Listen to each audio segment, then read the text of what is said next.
So ಈಗ ಇನ್ನೂ ಚರ್ಚೆ ಏನಂದ್ರೆ ಬಿಜೆಪಿ ಜೊತೆ ಹೋದ ಕೂಡಲೇ ನಿಖಿಲ್ ಕುಮಾರಸ್ವಾಮಿ ಅವರು ಹಿಂದುತ್ವದ ಕಡೆ ಹೊರಳಿದ್ದಾರೆ ಅಂತ.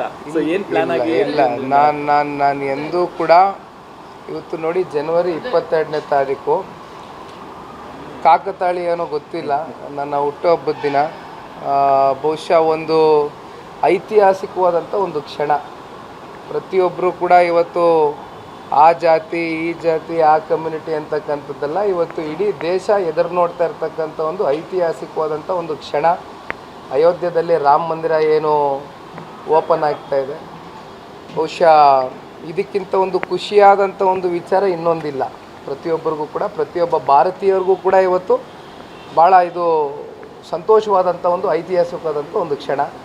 ಹಾಗಾಗಿ ಕೆಲವೊಂದಷ್ಟು ಕಾರ್ಯಕ್ರಮಗಳು ನಮ್ಮ ಮೂಲಕ ನಾವು ಒಂದು ಸೇವೆ ಮಾಡಬೇಕು ಅಂತಕ್ಕಂಥದ್ದು ನಾವು ಅಂದ್ಕೊಂಡಿದ್ದೇವೆ. ಮುಂದಿನ ದಿನಗಳಲ್ಲಿ ಅದರ ಬಗ್ಗೆ ತಿಳಿಸ್ತೇವೆ, ಎಲ್ಲ ತಿಳಿಸ್ತೇವೆ. ಸರ್, ಕೊನೆ ಪ್ರಶ್ನೆ. JDS ಸಹಜವಾಗಿ ಬಿಜೆಪಿ ಜೊತೆ ಹೋದಾಗ ಕಾಂಗ್ರೆಸ್ ನಾಯಕರು ದಿನನಿತ್ಯ ಮಾತುಗಳನ್ನು ಆಡ್ತಿದ್ದಾರೆ. ಜಾತ್ಯತೀತ ಅಲ್ಲ ಇವಾಗ JDS, ಕೋಮುವಾದಿ JDS ಅಂತ. ಸಿದ್ದರಾಮಯ್ಯನವರ ಹಾದಿಯಾಗಿ, DK ಶಿವಕುಮಾರ್ ಅವರ ಹಾದಿಯಾಗಿ, ಎಲ್ಲರೂ ಕೂಡ ಸಚಿವರ ಹಾದಿಯಾಗಿ ಎಲ್ಲರೂ ಕೂಡ ನಿಮ್ಮನ್ನ ಕೋಮುವಾದಿಗಳ ಜೊತೆ ಸೇರ್ಕೊಂಡಿದ್ದಾರೆ ಅನ್ನೋಂಥ ಮಾತನ್ನ ಏನೋ ಬಿ ಟೀಮ್ ಅಂತ ಹೇಳ್ತಿದ್ವಿ. ಸೊ ಅದು ಸತ್ಯ ಆಗಿದೆ ಅಂತ ಹೇಳ್ಕೊಂಡು ಬರ್ತಿದ್ದಾರೆ.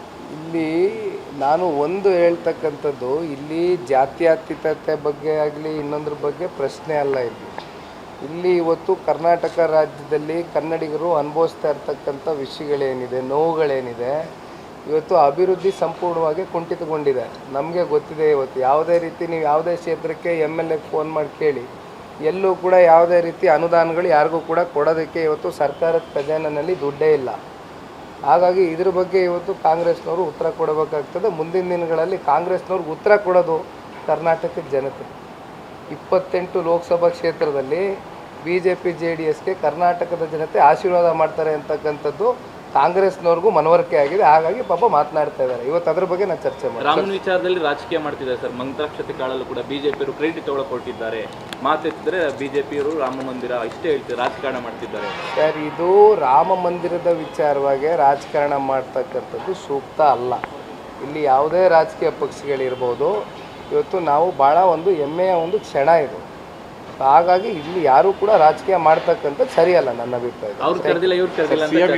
ನಿನ್ನೆ ನಾನೇ ಒರಿಜಿನಲ್ ಅಧ್ಯಕ್ಷ ಅಂತ ಹೇಳ್ಬಿಟ್ಟು ಕೆಲವು ಪದಾಧಿಕಾರಿಗಳನ್ನು ನೇಮಕ ಮಾಡಿ ಆದೇಶ ಹೊರಡಿಸಿದ್ರು ಸರ್. ನಾನು ಅವ್ರ ಬಗ್ಗೆ ಚರ್ಚೆ ಮಾಡಿ. ಸ್ವಾದಿಷ್ಟತೆಯ ಸ್ವಾದ, ತಾಜಾತನದ ಆಹ್ಲಾದ, ಉತ್ತಮ ಆರೋಗ್ಯ ಮತ್ತು ಹೆಚ್ಚಿನ ರೋಗ ನಿರೋಧಕ ಶಕ್ತಿಯ ವೃದ್ಧಿಗೆ ಈಗ ನಿಮಗೆ ಸಿಗುತ್ತಿದೆ ಉತ್ತಮ ಗುಣಮಟ್ಟದ ಪೌಷ್ಟಿಕಾಂಶ. Shri Vaidik millet health mix. ಇದು ಸಿರಿಧಾನ್ಯಗಳ ಸಂಪತ್ತು.